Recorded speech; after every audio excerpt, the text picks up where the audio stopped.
Bueno, bienvenidos todos a Visitantes de la Historia. Este es un espacio en el que vamos a intentar recorrer los caminos y los territorios que hacen a los hechos históricos con una impronta personal.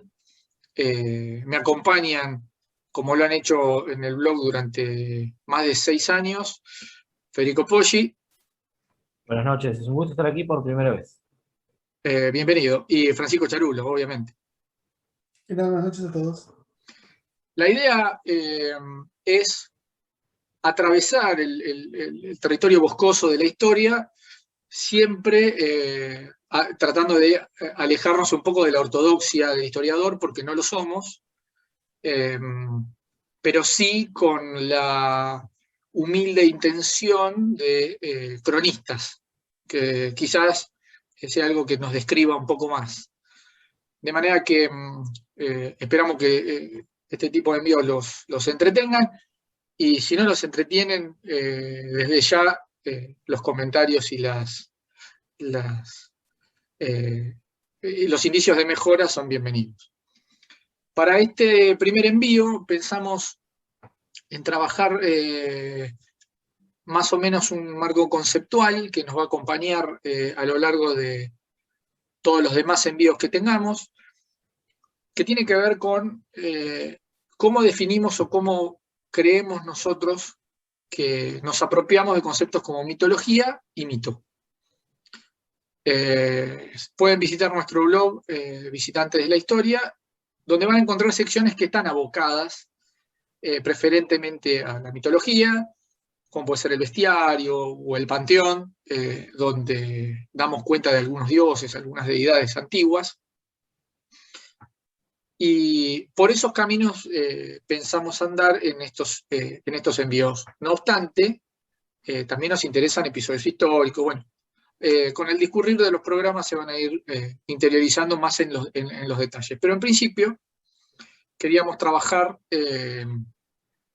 este marco conceptual, como bien decía. Para iniciar el envío, yo diría, vamos a definir a grandes rasgos qué es mitología o cómo entendemos a la mitología. Y podríamos tener dos enfoques que son claros de los usos de la palabra mitología en la actualidad y que nos, digamos, acompañan a los seres humanos desde bastante tiempo. En primera instancia, como conjunto de relatos míticos. Esto es simplemente una agrupación de relatos, ¿no? Una compilación, y que aplica a el caso de la mitología griega, ¿no? Pensamos en la mitología griega, ¿y qué es la mitología griega? Bueno, si nos abocamos a esta definición, lo primero que viene a la cabeza, bueno, es el libro de Graves, de los mitos griegos, donde es una simple compilación de relatos. Pero hay una segunda acepción, que quizás es la que más me interesa a mí, y creo que ustedes, muchachos, van a coincidir, que es la de ciencia del mito. ¿Qué quiero decir o qué pienso cuando hablo de la ciencia del mito? Bueno, en primera instancia, el análisis de la historia de la interpretación del relato, ¿no? Porque, digamos, en diferentes momentos en el tiempo, por diferentes culturas, el mismo mito es interpretado de diferentes maneras. Y además tiene diferentes usos. Una teoría hermenéutica, que eso también nos posiciona en tiempo y en espacio. Puede ser teoría sobre el significado del mito. En definitiva, la ciencia del mito. Y, de alguna manera, cuando trabajemos los temas relacionados con la mitología, vamos a recorrer esos espacios para salirnos del relato puro y duro, digamos. Nos interesa hacer un programa donde vayamos a leer simplemente el mito de Pandora. No, me parece que es mucho más interesante y enriquecedor trabajar el significado que tiene, que tuvo y que puede llegar a tener ese relato. Podemos hacer un poco de etimología. La palabra mitología, en principio, viene del griego, mitología, y que podemos pensar, primero que obviamente es una palabra compuesta, y que estas dos acepciones que mencionábamos antes tienen que ver con acepciones particulares que ha tenido y tiene la palabra logos, ¿no? Los ejemplos más esclarecedores de estas dos acepciones de logos es en diferentes usos que le damos en palabras en castellano en la actualidad, ¿no? Por ejemplo, catálogo, ¿no? O antología. Antología es con el significado de antos griego, que son flores, es un conjunto de flores. Un catálogo también es un conjunto de una cierta, ciertas cuestiones, puede ser un catálogo, no sé, de libros. Ahora, a su vez, nosotros usamos logos para hablar de estudio, ciencia, tratado, como en el caso de teología, antropología, cosmología, etc. De manera que la traducción o la concepción de ese logos es el principal modificador de la palabra mitología. Hasta acá tenemos más o menos una idea general de esas dos concepciones, pero quiero profundizar en la segunda palabra que compone, que en realidad en el orden es la primera, que es mitos. Y ahí es donde yo creo que nos vamos a detener un rato para pensar algunas diferencias y algunos usos que por ahí son incorrectos o que por lo menos a simple vista parecen que no son tan adecuados, ¿no? Algunos diccionarios de la RAE más o menos antiguos, estoy diciendo después de la mitad después de la primera mitad del siglo XX, los diccionarios de la RAE decían que un mito es un relato fabuloso. Digamos, y acá se nos confunde, porque por eso hoy ya no dice, si buscan en el diccionario de la RAE, hoy ya no dice relato fabuloso, dice relato maravilloso. Habría que ver también, ¿no?, las diferencias. Pero, en principio, el relato fabuloso asemeja al mito a la fábula. Y no es lo mismo mito que fábula. No es lo mismo. No sé, el mito del Minotauro que la fábula de Esopo. La fábula de Esopo, como el de la tortuga y la liebre, son, no sé, hoy son usados más por la moraleja como se suele decir, que por una cuestión más similar a la que podemos atribuirle al mito. En ese sentido, yo pensaría el mito, a diferencia de la fábula, como un relato que en algún punto busca, y ahí ustedes pueden quizá corregirme, pero busca establecer una lógica al orden reinante. Pienso en el mito fundacional de Roma, ¿no? Digamos, se utiliza el mito de Rómulo y Remo para establecer el origen y la fundación de la ciudad, que tiene también que fundamenta después el orden del tiempo, porque para los romanos eran años que transcurrían desde la fundación. Sí, sí, efectivamente. En ese caso, hablando de un mito fundacional específicamente, el uso que se le podría haber dado en su momento, digamos que es del todo político, Claro. de mi perspectiva así lo es. Otros mitos, en cambio, que son quizás más específicos, por ejemplo el del Minotauro, tienen que ver con justificar o graficar ciertos aspectos específicos del orden reinante. Para el paradigma griego no existe el concepto de pecado, existe el concepto de hibris, como decían ellos, que es el concepto del exceso. Todo está permitido, excepto el exceso, en cualquier actividad humana.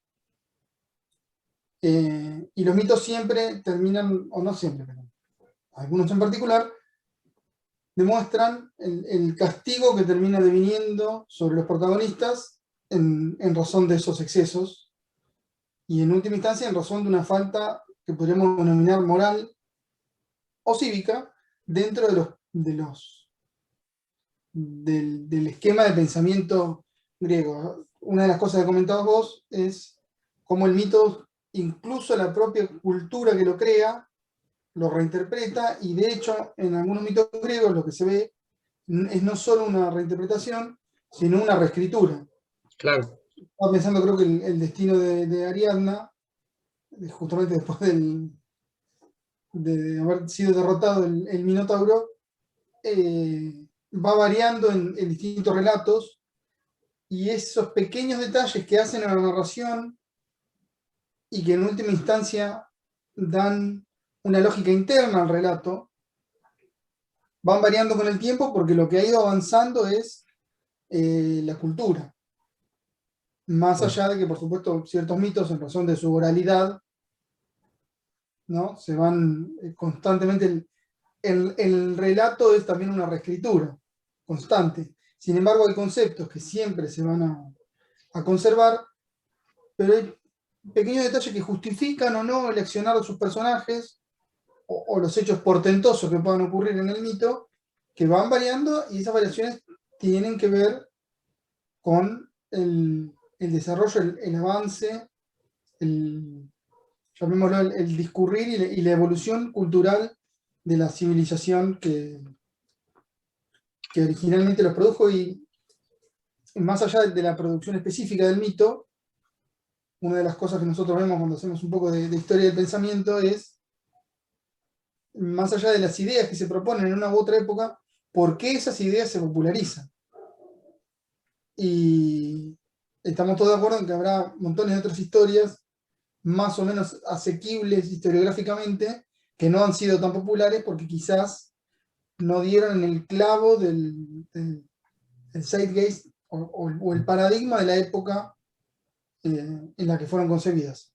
De hecho, la revalorización de algunos mitos o de algunas leyendas, de algunas historias que se dan en culturas posteriores, tiene que ver con eso, ¿no? Como si no, tal autor era un adelantado. Y en realidad no era un adelantado, era alguien que no estaba en sincronía con su tiempo, y que por azar culturas posteriores lo revalorizan. Pero sí, la función del mito tiene que ver, no sé si hablar de un adoctrinamiento, pero sí de poder explayarse, de poder graficar lo que se considera que es la razón última de ciertas cosas. Porque, volviendo al mito griego, siempre hay una divinidad detrás de toda la trama, que es la que de alguna manera inicia la acción. No hay ningún mito griego, ningún hecho heroico, por ejemplo, incluso cuando los protagonistas no son los dioses ellos mismos, sino algún héroe helénico. Incluso esos hechos se inician siempre por el accionar de los dioses, con lo que los dioses significan para la cultura griega, ¿no? Y no para otros. Sí, es cierto también que me gustó eso que mencionabas, ¿no? Del contexto, ¿no? Y de la evolución incluso cultural, porque, digamos, la realidad está más o menos probado, es que antes que la escritura fue la tradición oral, y en esa tradición oral los mitos fueron cambiando. Digamos, hoy, si queremos ir a fuentes antiguas, podríamos pensar, se me ocurre el caso de Perseo, ¿no? La versión de Hesíodo y la versión de Esquilo, ¿no? El Prometeo, de Prometeo, mejor dicho, el Prometeo encadenado de Esquilo, digamos, que empiezan a ser las versiones más antiguas de las que se deja constancia con una forma, ¿no? Porque Sí, o la manera en que en el teatro griego se reinterpretaban por distintos autores las mismas narraciones heroicas.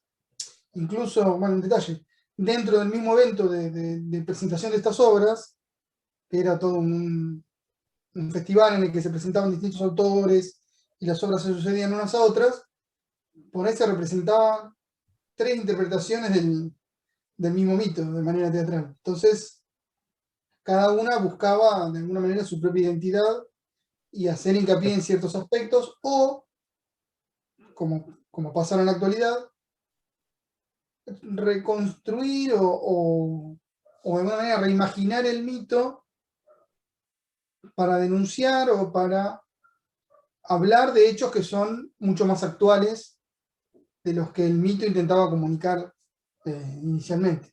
Claro. Pero, Una herramienta crítica, digamos, o contestataria casi, en cierto sentido. claro, el mito original, que a su vez tiene su semilla histórica, sin duda que la tiene, se convierte a su vez en semilla de un nuevo discurso, y después, como bien decíamos, cuando se tiene que hacer la mitología en tanto que estudio de ese conjunto de mitos propios de una cultura, no queda otra más que analizar estas interpretaciones, porque son como la huella que va dejando el discurrir de la civilización que las originó, ¿no?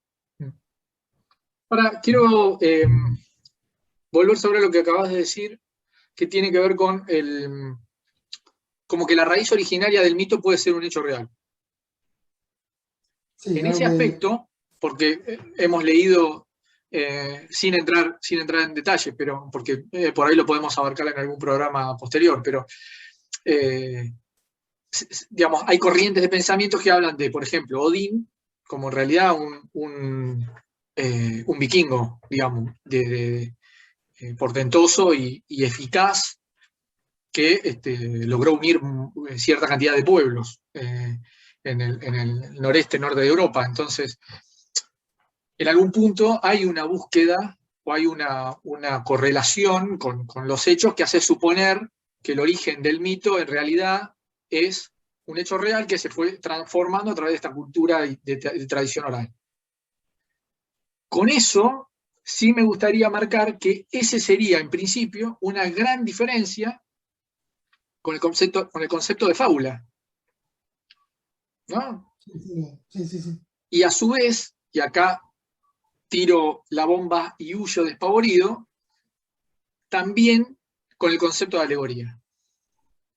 Muchas veces estos tres conceptos se mezclan, yo creo que a veces a causa de traducciones deficientes o interpretaciones deficientes de las palabras, pero se entremezclan como si fueran sinónimos. Y me parece que, a mi humilde entender, no son términos análogos, para nada.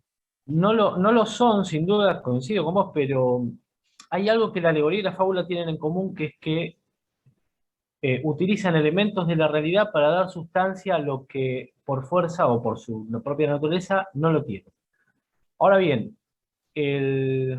las pretensiones de la fábula son más bien de moralizar o moralizantes, ¿no? Esas pretensiones. En cambio, la alegoría puede que no, pero sí que tenga un valor intrínseco como herramienta didáctica, por decirlo de alguna manera. Como una manera de dar sustancia a algo que no lo tiene por sí, por su naturaleza, porque son conceptos abstractos, y mediante esos elementos de la realidad, utilizados en un marco de un método, digamos, de ficción particular, poder transmitir esos conceptos que son difícilmente transmisibles, por no decir intransmisibles del todo, pero sí poder transmitirlos y hacerlos cognoscibles para la generalidad, digamos, tanto para el público, digamos, profano, como para el público más entendido, por no decir iniciado en cierto simbolismo, ¿no? Se utiliza, en ese sentido, como también podría utilizarse el mito, pero la alegoría es más directa, digamos, el carácter no es de recolección histórica, digamos, o de justificación histórica, sino de una especie de método didáctico. Esa confusión puede venir ahí, de que los dos utilizan elementos de la realidad en un entorno de ficción, pero sus fines son más que ligeramente distintos, ¿no? En muchos casos. Sí, creo que el concepto clave entre los tres tipos de relatos es lo que mencionaba de el simbolismo. Es innegable que hay un simbolismo en el mito, pero ese simbolismo, de alguna manera, lo que transpira es una suerte de, llamémoslo así, naturaleza última en la realidad, ¿no? Si hablamos de otra mitología, que yo como mencionamos recién, la nórdica, este combate entre los asgardianos y los llamados gigantes de hielo, que se va dando a lo largo de la historia, y del cual los seres humanos tenemos que formar parte, es, para el que cree en el mito, real, pero transpira o es símbolo, o no símbolo, sino signo, es huella de la naturaleza última en realidad, que es el conflicto. Por eso lo podemos ubicar en el ámbito de lo mitológico. Si hablamos de una alegoría, el simbolismo en la alegoría está claro. Ya no es una cuestión de signo o de huella, sino de simbolismo, de representación. Esta alegoría representa lo que fuere. Pero esto es una representación cuyo fin último es justamente el didáctico. Yo necesito poder hacer asequible o comunicable conceptos que por su dificultad o por su nivel de abstracción, o por el motivo que fuere, explicarlos de por sí se hace imposible sin una iniciación a conocimientos previos. Entonces, se tiene que usar una alegoría que incluso hoy por hoy le puede usar cualquier docente a la hora de explicar cualquier concepto en el que no quiera adentrarse durante una clase, por ejemplo. Entonces, qué sé yo, un docente de física en el secundario no se va a poder explicar todo lo que sepa sobre física cuántica, utilizará una alegoría, pero el objetivo es pedagógico, y el simbolismo tiene que ver con ese objetivo pedagógico. En la fábula, el objetivo es moralizante. Tiene que haber un simbolismo, pero el objetivo no es tanto expresar una situación, sino como de alguna manera sugerir algún tipo de conducta, o de alguna manera hacer un juicio de valor sobre las conductas, mientras que no en toda alegoría tiene por qué haber un juicio de valor acerca de qué es lo que está sucediendo. Y de nuevo, me parece que en el mito no tiene que ver tanto con un simbolismo como con un significado. Para aquel que cree en el mito significa cosas, pero no simboliza cosas.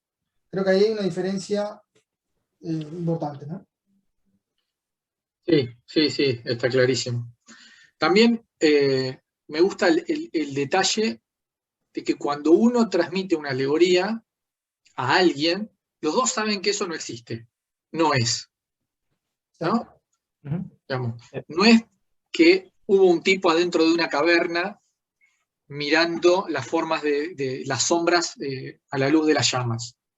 No solo eso, sino que si yo me meto en una cueva y me ilumino con las llamas y veo las formas de las sombras, cuando salga no voy a conseguir la iluminación. No.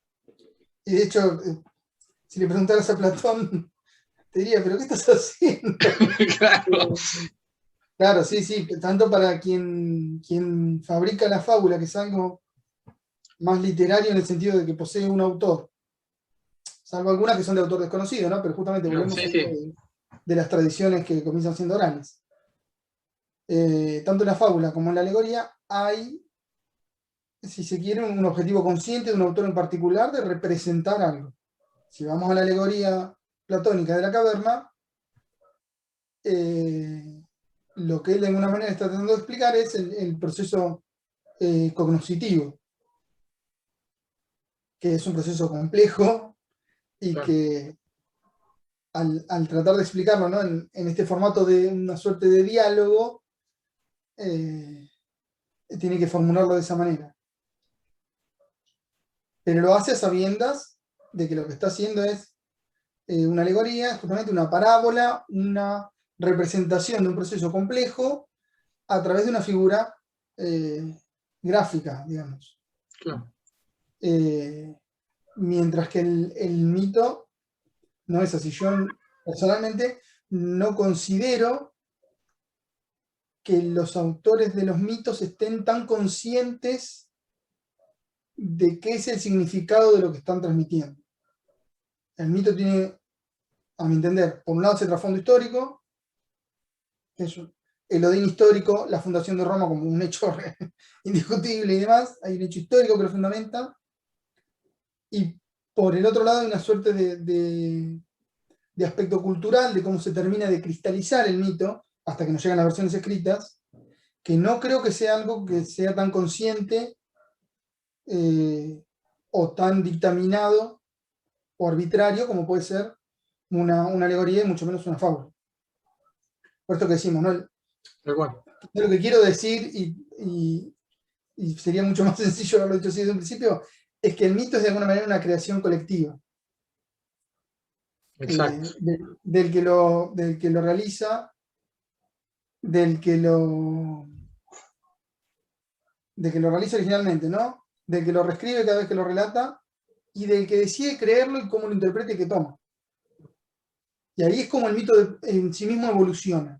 Una alegoría y una fábula no pueden evolucionar, pueden malinterpretarse o dar lugar a otras obras que sean adaptaciones de la primera o que hayan o obras derivadas. No así el mito, porque el mito, de hecho, cuando pasa eso, se convierte en este caudal que denominamos mitología, ¿no?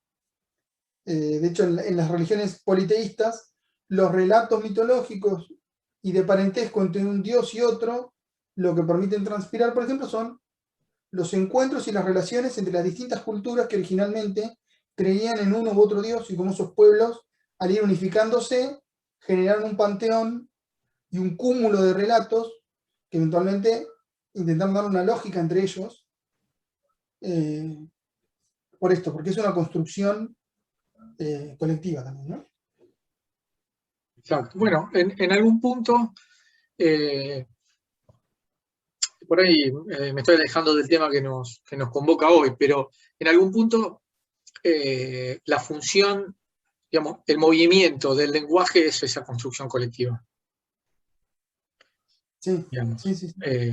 Porque, y ahora vuelvo al tema que nos convoca. Digamos, hoy el uso de la palabra mito muchas veces está asociado a, no sé, algo que está comprobado que es mentira y es falso. Claro. Y Sí. tiene esa connotación de falsedad que lo anula como relato prácticamente, porque si es un mito es mentira. Y tenés un uso opuesto que, digamos, que tiene que ver con, no sé, un personaje extraordinario, ¿no? El mito de, no sé, Fangio, es un mito. Claro, sí. Y eso, esas acepciones que hoy las pueden encontrar en el diccionario de la Real Academia tienen que ver con usos y costumbres, digamos, y ese uso colectivo que tiene, y esa modificación, esa evolución que es colectiva que tiene el lenguaje. La lengua, en realidad, ¿no? El idioma, que pasa en todos, digamos, no. Hoy podemos estudiar el griego ático, y si vamos a Grecia y queremos pedir una ensalada, no nos van a entender. Es muy probable que no nos vayan a entender. Pero como estoy en Grecia y hablo en griego, sí, pero llegaste 2500 años tarde para usar ese griego. Sí, Cuando se usaba ese griego, pretender, Grecia no era Grecia, en realidad. sí, como pretender entender la soltura con la que se escriben ciertas cosas en el Quijote, por ejemplo. Claro. Para nosotros es imposible porque los elementos de uso cotidiano, lo que se describen en todas las situaciones que se suceden, para nosotros algunos ni siquiera existen ya. Claro. No solo que han cambiado los usos de la lengua y demás, sino que refieren a otras cosas. Exacto. Sí, es un tema interesante el tema porque en la propia lengua se da, y lo vimos con esto de la explicación y la diferencia entre mitos y logos, se da de alguna manera esta cuestión alegórica y de cómo el uso de la lengua también es siempre una reconstrucción, ¿no? Claro, exactamente. Más allá de las funciones de una narrativa en particular. Exactamente. El uso mínimo del lenguaje ya de alguna manera lo reconstruye. Cuando suelo hablar de estos temas, menciono a la caja de Pandora. Nunca fue una caja. Claro, igual. ¿No? Y ahí uno, la función de una caja y la función del ánfora, que en realidad es la que destapa Pandora, es como un objeto contenedor, digamos, ¿no? Claro. Y es el único, en términos genéricos, coincide. Bueno, sí, puede ser una caja de cartón o una ánfora de cerámica, porque tiene que contener algo. pero no son lo mismo. No son lo mismo incluso en el momento de imaginarnos. Lo que pasa es que, claro, hoy ánfora no se le dice prácticamente a nada. Se usa más la palabra incluso jarro, ¿no? Claro. Y además, Y sigue sin ser lo que en realidad en su momento fue. Y de hoy se concibe como una cosa distinta. De hecho, se pueden ver en versiones animadas del mito que es una caja rectangular, Un cofre. un cofre. Incluso. claro, Entonces, dice que tampoco era de ella. Pero exacto. bueno, como el mito se Primero que conoce, nada, en realidad, ¿no? a eso voy con que se pueden dar malas interpretaciones o reinterpretaciones, digamos, de alguna manera fallidas. Tiene que ver con eso. Inevitablemente, no solo el mito se tiene que ir adaptando a la cultura, sino que el propio uso del lenguaje en la medida que se van desarrollando. Así que sí. En realidad, uno dice la caja de Pandora porque sabiendo lo que había adentro, ya no se quiere hacer cargo de ser dueño. Nadie se acuerda de Epimeteo, por ejemplo. ¿Quién era Epimeteo? Mejor Claro. olvidarlo, porque ese no la tenía bien cerrada la caja. Entonces, para desligarnos de responsabilidad, esto es algo que hacemos mucho, y echarle la culpa al que en última instancia cometió el delito, le atribuimos la potestad de esa caja, de esa ánfora. Es de Pandora, y punto. Y culpa de ellos será todo lo que vino después. Eso también, sí, también va por ese lado, de Exactamente. culpabilizar a un personaje en específico, ¿no? Pero bueno, Sí. Es algo que eventualmente me gustaría que trabajemos en algún programa venidero, porque no es un dato menor, digamos. Tiene la misma lógica que el mito de Adán y Eva, donde Claro. la responsabilidad de un hecho catastrófico recae en una mujer, ¿no? Y que eso sea así y que se cuente como se cuenta, tiene necesariamente una función. Cuando en latín leemos bueno, populus o en griego hacen alusión al pueblo, nunca están contabilizando ni a las mujeres ni a los esclavos. Claro. Y eso, como vos decís, se percibe en la construcción de esos mitos. En particular el de Pandora es muy gráfico, ¿no? Pero en realidad en muchos otros también. Ujú. sí, por eso voy yo con que la interpretación del hecho también de alguna manera es una reconstrucción del hecho. Y habría que ver en el desarrollo de ese mito en particular cómo eran las narrativas y las interpretaciones originales y el simbolismo que se extrae de ese mito con respecto a lo que nos llega a nuestros días, más allá de, no es solamente el cambio de una ánfora, la actualización de la ánfora por la caja, ¿no? Claro. Sino que tiene que ver con otro tipo de estructura de análisis o de preconceptos que nos hacen encontrar un simbolismo y no otro. Y después con respecto a lo que decías vos de las interpretaciones actuales, el mito del deportista, ¿no? O el deportista mítico o la estrella de Hollywood o quien fuere,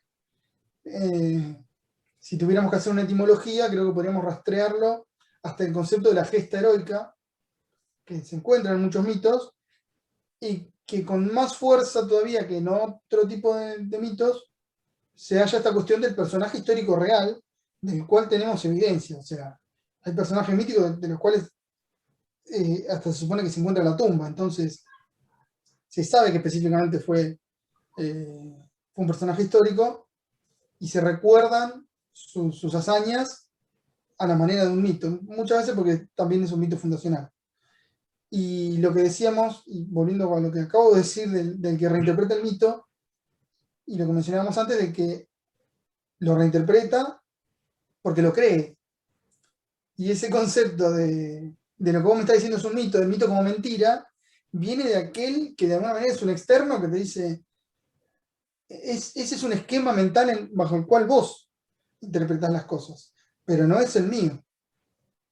Entonces no podés intentar justificar nada a través de eso porque es un mito. Es decir, es una herramienta que te sirve a vos que sos el que cree en eso, pero no a mí. Entonces, de alguna manera, el significado yo creo que está todavía, el significado original de la palabra, pero quien lo emplea lo emplea desde otra perspectiva, digamos. Sí. Bueno. Excelente, muchachos. Si les parece, cerramos este primer envío. No sé si quieren hacer alguna reflexión final cada uno. Tenemos algunos minutos. Yo solo quiero traer a colación una cita de Borges que me gusta mucho y que viene al caso este primer programa. Que Borges, como decía él, opinó para siempre que la última realidad histórica es el mito y que todo lo demás es un efímero periodismo. Esa cita me gusta mucho y me gusta practicar este efímero periodismo con ustedes. Así que esa es mi reflexión final para este programa. Excelente. Bueno, muchísimas gracias por acompañarme en esta locura. Obviamente, sin saber sus nombres, les agradecemos a todos los que hayan llegado a este punto del video. Desde ya, si les gustó, dennos un like. Cualquier comentario es bienvenido. Si no les gustó, no lo anden diciendo por ahí, díganlo en la caja de comentarios. Así en las veces sucesivas mejoramos, porque en algún punto ese es el objetivo de todo esto. Sin más, les vuelvo a agradecer a ambos haber participado y a todos nuestros espectadores, muchas gracias. Gracias. Adiós, hasta la próxima. Hasta la próxima.